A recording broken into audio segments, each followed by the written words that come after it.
Hello, hi John. Hey, how are you, Jackie? Yeah, good, thanks. Good, thanks. Really, really grateful that you've joined this podcast today where we're going to be talking about dyslexia and information management. Before we dive in, introduce yourself and tell me about you. I'm John Cox. I'm now based here in, well, not so sunny Canberra. It's actually miserable here in Canberra at the moment. But yeah, in Australia, originally from Essex, which apparently is quite sunny at the moment. So yeah.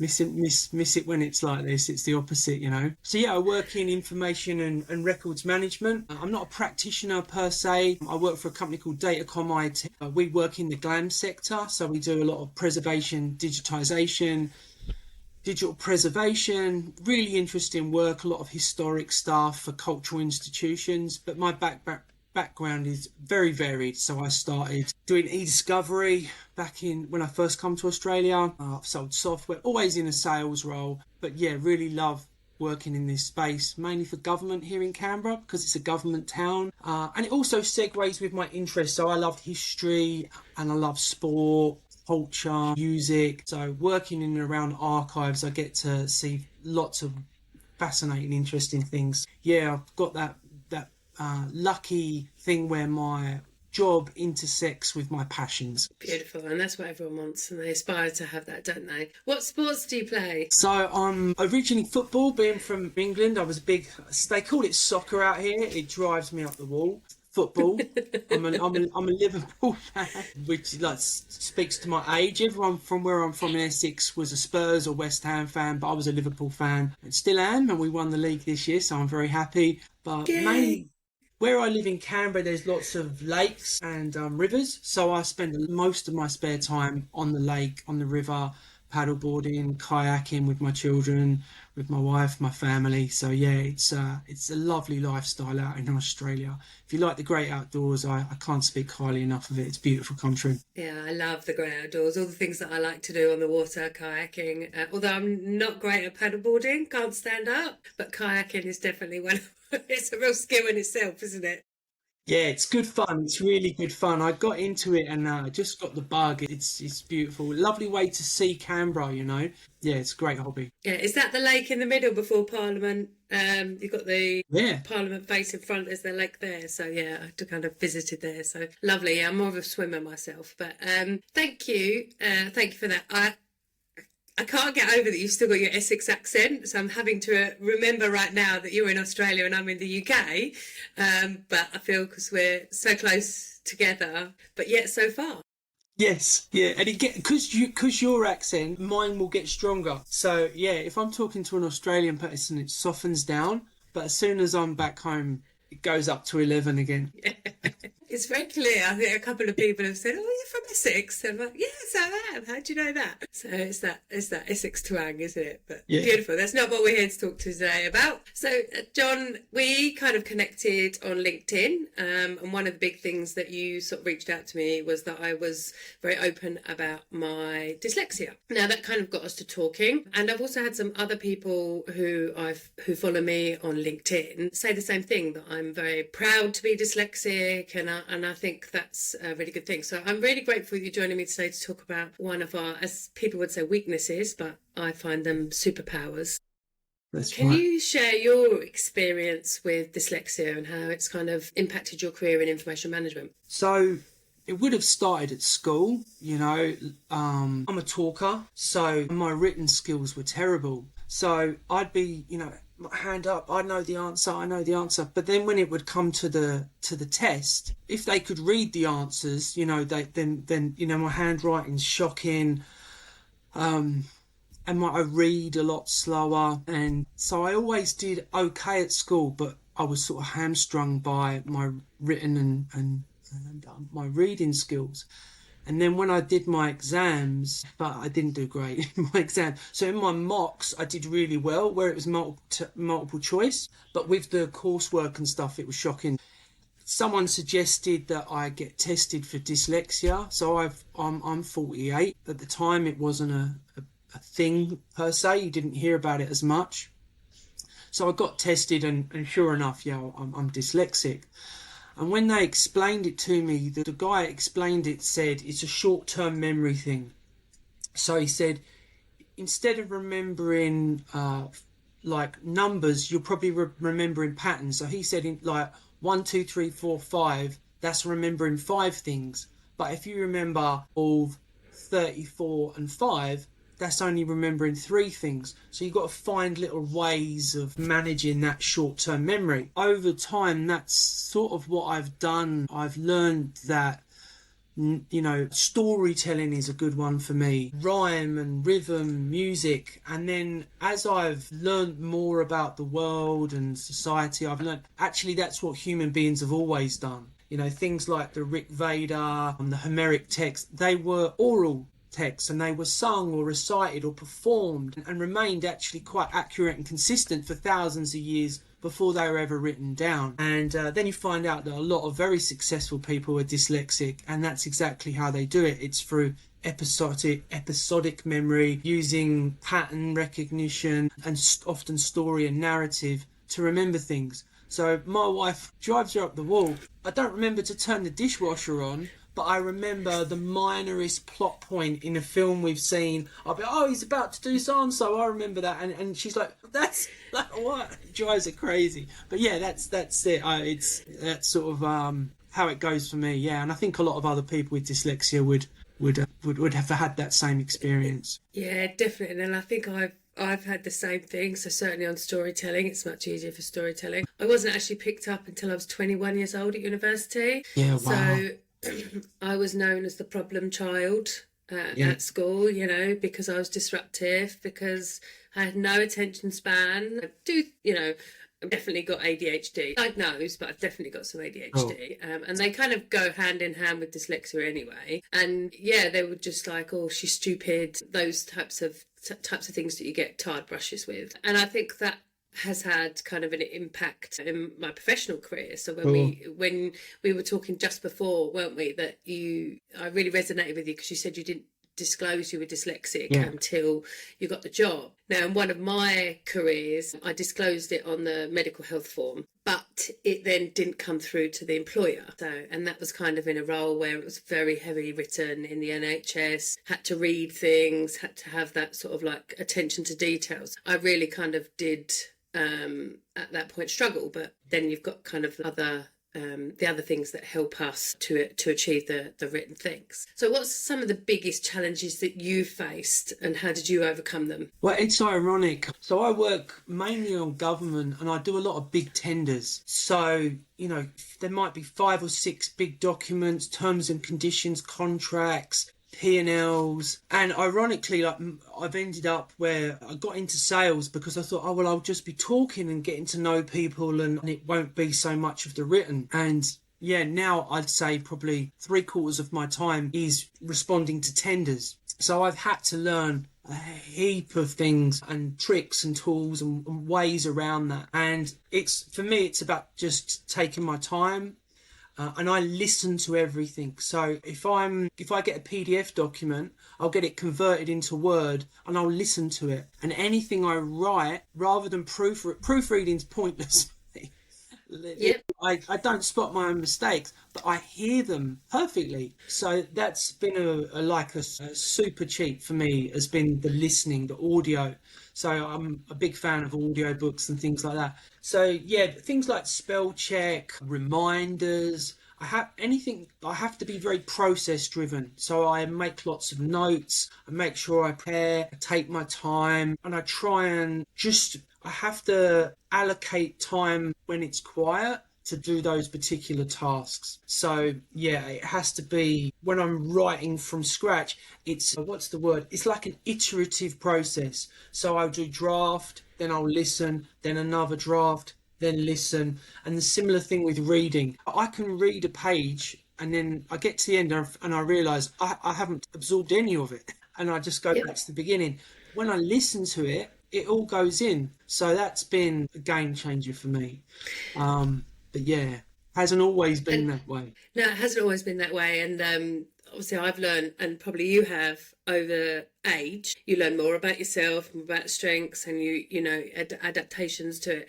And I took a book called it's called The Gift of Dyslexia, but being dyslexic. I call it the grit of dyslexia, because the font on it, so you can buy it on Amazon. But it's really interesting what you said about the reading, because we're actually 3D, we're 3D processors. So for the example to describe it to you is that if I said to you right now, I say elephant, in your mind, what are you thinking right now? A picture of an elephant. Is there anything else with the elephant? Anything with the elephant. In my mind, a cartoon elephant. Nice. Can you describe that to me? What does it look like to you in your mind? Okay, it's got like a long trunk, it's got big ears, and it's like out of a Disney elephant, like that kind of a thing. Fabulous. So when I think of that, I think of an elephant under a tree eating from the branches with its family, and it's in the sort of land. So in terms of 3D imagery, I've got everything all around it, so you can see all around it. And I tried this test with a couple of other people, and people just saw the word elephant. So they saw the actual word elephant. Yeah, because it's really interesting how people's minds process things. Yeah, right. And then I'd ask somebody else, and they just saw an elephant. So just an elephant standing round, nothing in the background. It's a grey background. The elephant was just there.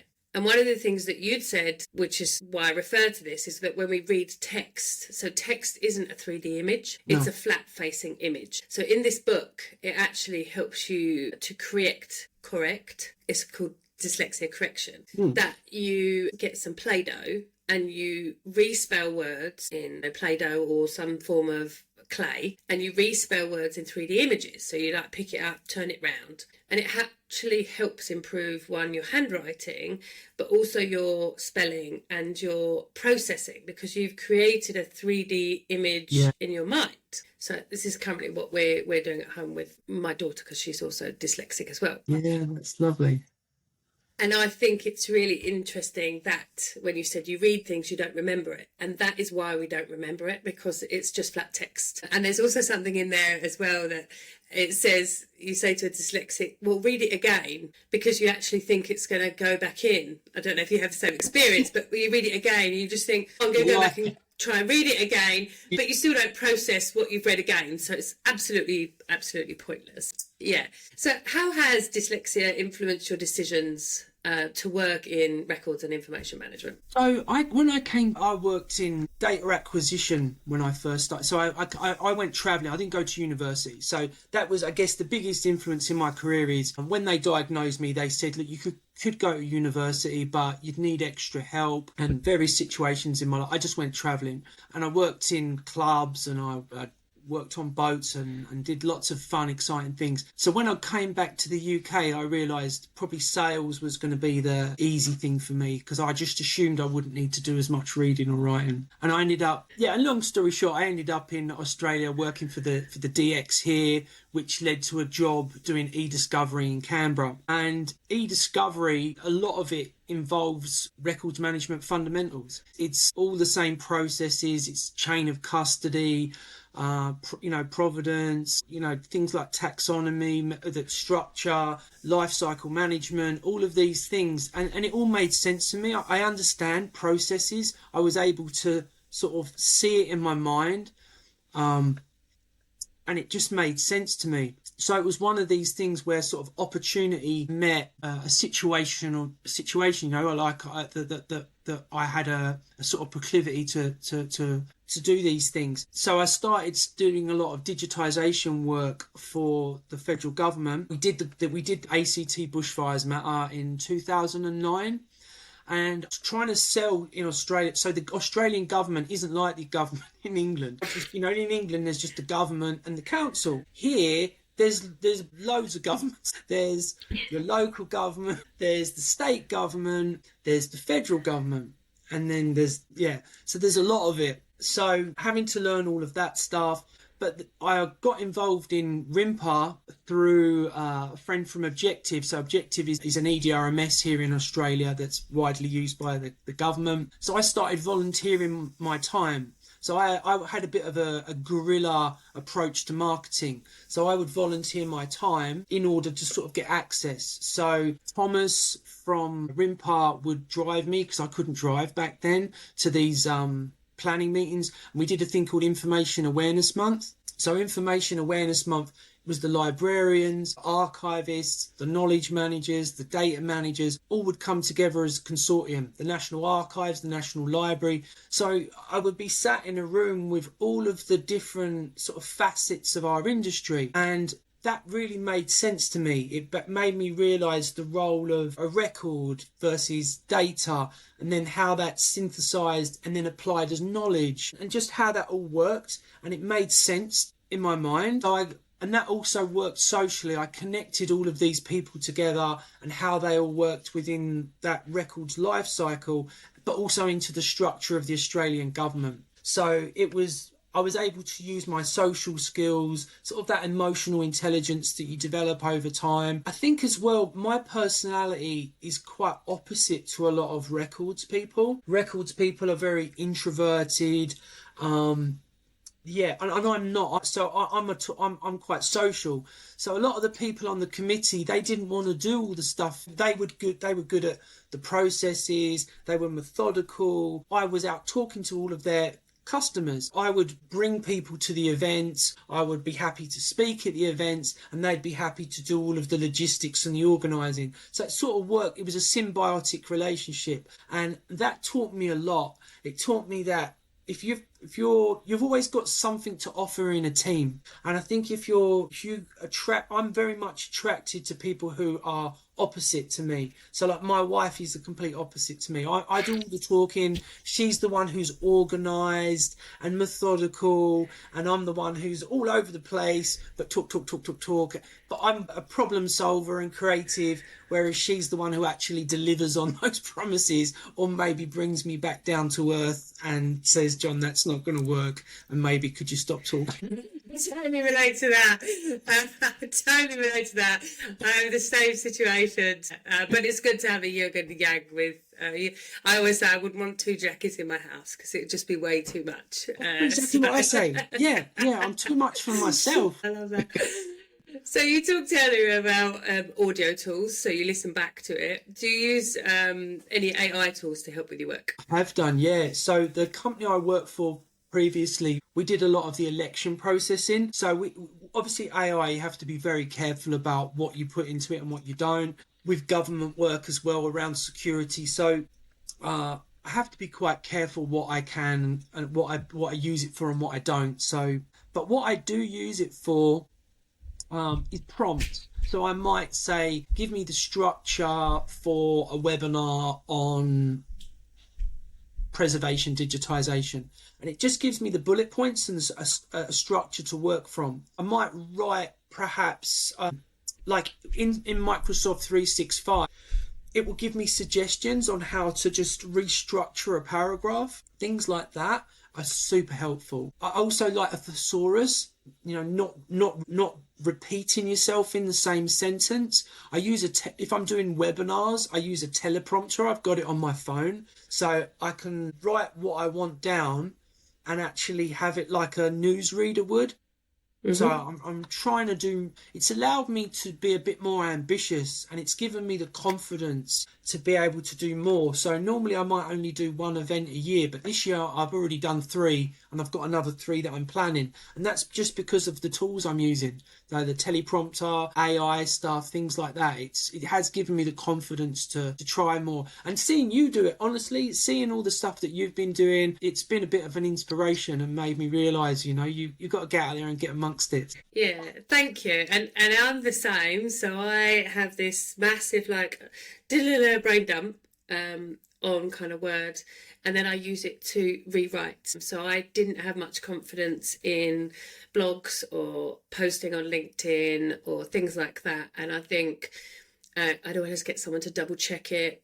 I have never got happy with listening to audio or to speak to type, because sometimes, although I look at a blank paper, when I'm just writing, I get loads of brain ideas when I'm actually in the zone. So I have to make sure, like you, quiet spaces. And a couple of people that have reread my work in its rawest format say, wow, I can actually see how your brain functions. So that's always kind of a light conversation. But yeah, I've definitely found it for those moments to help restructure with spelling, writing, and those types of things, and then you can go back and rewrite it. So yeah, I've definitely helped with confidence for it as well. Beautiful. So what other tools have you found that would be techniques or helpful for managing dyslexia in your professional life? I thought the dictation one would be amazing, but because my accent, it's useless. You need to come back to the UK then. It just gets it wrong. Like, none of them, Android, Apple, the Essex accent just doesn't work. So, yeah, that's not been great. I use a lot of reminders, like calendars, CRM. So working in sales, I use databases, like records management practices.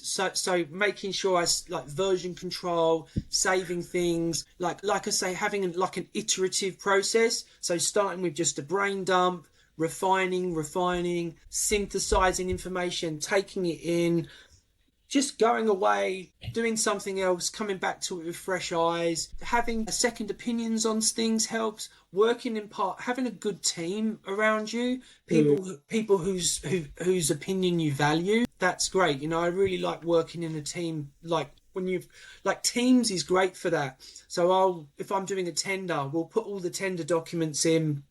We'll have we'll have a bid team meeting, capture everyone's ideas, and then we'll have a shared document that we can all use, and everyone being able to track changes, things like that are super helpful. Lots of notes, heaps of notes, I find, and then just correct it, go through over and over again. So it's time consuming. Every email I send, I have to listen to it before I send it. Like, I literally have to write the email and then just do the listen back function, and then it's good to go generally. So yeah, that's how I have to do it that way.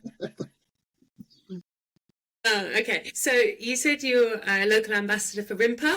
So tell me a bit more about that. Yeah. So before COVID, I would work for IIM. I'd work for, which was the Institute of Information Management, but COVID sort of killed them. I did volunteer, or I would support ALIA, ASA. I would go to all the different industry things, but I've always been involved in Rimper. So I was involved in Rimper when it was RMAA, before they changed the name. So I think the first conference I went was Gold Coast 2010. And I've always been involved through Information Awareness Month, which is now Information Awareness Week. So, and I just found that being involved in an industry that you actually are trying to sell into, I think it's super important, you know, advocating, getting to understand people's jobs. Like, part of my job is to understand people's motivation, you know, what their problems are. And because I'm not a practitioner, and I know, particularly in records management, if you've never opened the mail, if you haven't created a record, if you haven't had to do freedom of information requests, you have to be able to understand the pressures and the challenges of the job. So I've really tried to get involved in Rimper, because that's the only way I can do that, is by going to the events, getting involved in round tables, community of practices. So yeah, after COVID, I found all of the other industry peak bodies sort of lessened, and Rimper just grew when Anne came on board, became Rimper Global. The first conference back after COVID was amazing, and it's just gone from strength to strength. So when they changed from having local chapters to having ambassadors, I put my hat in the ring. So it's me and Julie Carpenter, we're the local ambassadors for Rimper here in Canberra. Julie has a national role on the board as well. So that's how it came about. Beautiful. So as dyslexics, I always find that we find the gaps in problems. Have you been able to, as a local ambassador, have you been able to feed some of your superpower, I'm going to call them, because I absolutely think they are, right, back into to help shape the vision of Rimper Global? Definitely. So I was part of I joined a hackathon team. So Louise Curran, I was supposed to. So the hackathon was a great example of that. So we had a team that was public servants, records managers, academics, students, and then John, and whatever. You're not just John. But I think I was able to give like a different perspective, and it worked. You know, they all had one particular perspective, and I was able to fill that niche of the lay person, if you want to, you know, the person who maybe, if I understood it, anyone would understand it. And that helped us when we won the hackathon. So now I'm on the hackathon committee for Rimpa. A lot of what I do for Rimpa is, because I'm out selling to Rimpa members anyway, I will advocate for Rimpa. So I'll be, talking to someone about their digitization or their sentencing project. And normally it's 80% how's the family, how, getting to know each other, chit chat, gossip, complain about Donald Trump, and about 20% work, you know how it goes. And then I'll try and tack on at the end of it, are you going to the next Rimpa Live? What did you think of the last one? Did you know we've got a webinar coming up? So I can do the Rimpa ambassador role as part of my day-to-day job, and it's given me credibility. No one wants a salesperson who just bothers them, doesn't really understand records. So being part of Rimpa has allowed me access to places that I wouldn't have otherwise had. And I make sure that when I'm at Rimpa events, I only have my Rimpa hat on. And then if I'm a paid sponsor, well, then then that's when I'll do my day job. So it's a balance. And I think that's really important, that because, the sponsors do pay the rent ultimately and keep the lights on for everyone else. So what would be your advice to anybody looking new to come into a profession that is dyslexic but isn't as open as we are about it? I would say take your time. Understand how your mind works. Understand what you need. So if that is peace and quiet, if that's identifying people in your team that have skills that you don't have, finding tools. So all the things we've mentioned, for me, it happens to be listening to things back, lots of lists, reminders, lots of notes. So I would say find your process that works for you. Be open-minded. Understand that what really helped for me, I heard an evolutionary biologist say that neurodivergence isn't an accident. It's happened on purpose. So in the general population, we need a mix of types. Our type is we have a weakness around short-term memory, but we have a strength around creativity and around problem solving, pattern identification, storytelling. So just remember that it's a strength. Everybody has strengths. Everybody has weaknesses. Understand what yours are. Lean into the strengths and compensate for the weaknesses. Amazing. I couldn't have said that better myself. So what do you think employers could do to support? The biggest help I've had is people asking, what can I do to support you? And when people ask what support you need, tell them, don't be shy in saying, I need a little bit of extra time. I need to download this app. Can you, like in certain IT, IT help desk is your friend, this, can I have a converter so I can convert PDFs to Word documents so that I can listen to them? If dictation helps you, ask your IT team to give you those tools. For the amount of money it costs versus the productivity gains that they'll get, they're not going to say no. And with AI now, it's pennies. These things a lot of them are free. So yeah, I would say find the tools that help you. Make sure you understand that they've all got risks, they've all got limitations. But yeah, technology is your friend. I always say to people, if it was before the computerization, I'd be digging holes or something else. I wouldn't be even allowed in an office, Yeah, absolutely. I would always advocate that if people could contact us and ask us questions as well if they're not sure. There is also sort of dyslexic associations around the world for support for both employers and people inside it. As I said, that book, the Grit, I call it, but it's The Gift of Dyslexia. It's a really worthwhile read as well. John, it's been absolutely fantastic today. Thank you so much for your time. I've really had the best time just talking to you about our weaknesses and how our weaknesses can be our strengths at the same time. Thank you. So how can people reach you? So my email is john.cox@datacomit.com.au. So that's john.cox@datacom. Beautiful. Are you also on LinkedIn as well? So I'm on LinkedIn. Yeah, please. Yeah. So it's JOHNCOX and I'm on LinkedIn. I'd love to hear from anybody who would like any advice, anybody who wants to get into records management, anybody who's looking to get into sales or move out to Australia, and or a Liverpool fan who just wants to talk about football. Always happy to. Beautiful. Well, from over here in Essex to your Essex accent, thank you so much for your time. Thanks for listening. Thank you, Jackie. It's been a pleasure. Thank you. Thank you for listening to the Journals of the Information Entrepreneur with me, Jacqueline Stockwell. I hope you found this episode inspiring and helpful and have some takeaway tips that can be useful to you. If you liked this episode, please like, review and share it with your friends. Your support helps us reach more information leaders to stay inspired and listen to great content. Want to test out your strengths and weaknesses and measure it against our Empower framework? Please complete the scorecard. It's a great way to improve and evaluate your skills. You can find the scorecard at the end of the description of this podcast. Stay tuned for a new podcast every Thursday, and remember to be bold, be brave and be beautiful.